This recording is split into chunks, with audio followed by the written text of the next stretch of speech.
Wow, রিস্কাটাকে খুব সুন্দর করে সাজিয়েছে বোম্বাই রিস্কাওয়ালা সেলফি জোন। সন্ধ্যেবেলা বেরিয়ে গেছিলাম সরস্বতী ঠাকুর দেখতে, চলে গেছিলাম রায়গঞ্জ বিশ্ববিদ্যালয়। অসাধারণ করে সাজিয়েছে, অনেকেই কিন্তু আসছে, ছবি তুলছে, ঘুরছে। দেখতেই পাচ্ছ ছোট থেকে বড় সব বয়সের মানুষরা কিন্তু সরস্বতী ঠাকুর দেখতে বেরিয়ে গেছে। তোমরা কারা কারা সরস্বতী ঠাকুর দেখতে বেরিয়েছিলে অবশ্যই কমেন্টে জানাবে।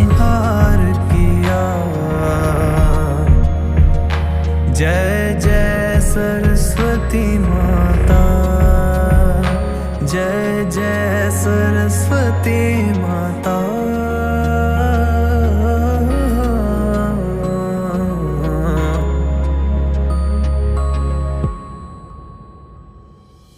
विद्या